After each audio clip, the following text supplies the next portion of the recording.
Hello बच्चों, चलिए प्रश्न पढ़ते हैं। प्रश्न दिया है कि जल का अणु ध्रुवीय प्रकृति का होता है क्यों। तो सबसे पहले बात करें अगर इस प्रश्न में मुख्य अवधारणा की, तो देखो क्या होगी। मुख्य अवधारणा जो इस प्रश्न में होगी वो होगी जल की ध्रुवीय प्रकृति का कारण। तो देखो जल H2O जो होता है, इसकी अगर सामान्य बंध संरचना लिखें तो अपने ऐसे लिख सकते हैं, लुईस संरचना बोलते हैं जिसको। इसकी वास्तव में जो संरचना या जो आकृति होती है वो क्या होती है, बंकित या कोणीय आकृति होती है सामान्यतः। इस तरह से होती है, देखो ये ऑक्सीजन हो गया, इसके साथ एक हाइड्रोजन ये हो गया, दूसरा हाइड्रोजन ये हो गया। ये बंध कोण होता है लगभग 104.5 डिग्री। और ये बंध लंबाई जो होती है ऑक्सीजन और ऑक्सीजन की, और ये जो बंध लंबाई होती है ऑक्सीजन और हाइड्रोजन की, ये होती है लगभग 95.7 पिको मीटर। तो देखो होता क्या है, एक तो ये हो गया और साथ में इस ऑक्सीजन के ऊपर दो एकांक इलेक्ट्रॉन युग्म उपस्थित होते हैं इस तरह से। ये देखो ये है ना, ये रहे दो एकांक इलेक्ट्रॉन युग्म। इसके कारण होता क्या है कि एकांक इलेक्ट्रॉन युग्म है, उनका जो द्विध्रुव आघूर्ण होगा वो किस तरफ होगा, ऊपर की तरफ,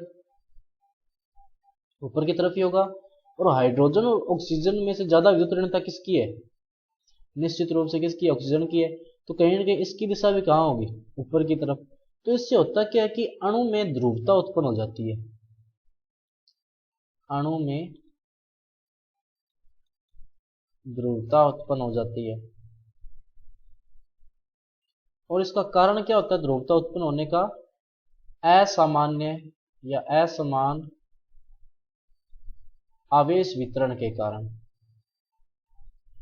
आवेश वितरण के कारण कि जो एकांक इलेक्ट्रॉन युग्म है उनकी दिशा ऊपर की तरफ है, और जो ऑक्सीजन और हाइड्रोजन के बीच में जो ध्रुवता उत्पन्न होगी वो उसकी दिशा में तो नहीं होगी, लेकिन उससे थोड़ा टेढ़ा होगा। जैसे कि अगर ये इस तरफ जा रहा है द्विध्रुव आघूर्ण इलेक्ट्रॉन एकांक इलेक्ट्रॉन युग्म का, तो ये जो कुछ इस तरह से होगा, एक दूसरे के विपरीत दिशा में नहीं होगा। यानी कि जो द्विध्रुव है, द्विध्रुव विपरीत दिशा में नहीं होता, विपरीत दिशा में नहीं होता। इससे क्या होगा कि अणु का कुल द्विध्रुव आघूर्ण, कुल द्विध्रुव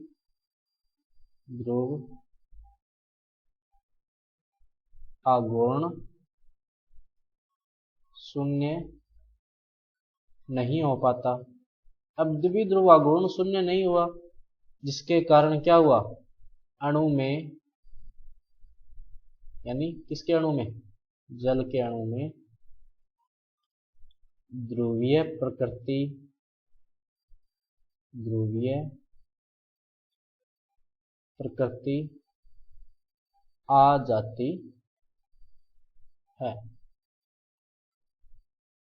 तो ध्रुवीय प्रकृति का जो कारण होता है वो होता है कि इसका द्विध्रुव आघूर्ण शून्य नहीं होता। और द्विध्रुव आघूर्ण शून्य क्यों नहीं होता, क्योंकि जो द्विध्रुव है वो विपरीत दिशा में तो होते नहीं एक दूसरे के, जिससे कि वो एक दूसरे को संतुलित कर दें। और विपरीत दिशा में क्यों नहीं होता, क्योंकि आवेश जो एक तरह से असमान रूप से वितरित होता है। तो यही कारण है कि जल जो है वो ध्रुवीय प्रकृति का होता है। तो बच्चों ये था आपका उत्तर। मैं आशा करता हूँ आपको समझ में आया होगा। धन्यवाद।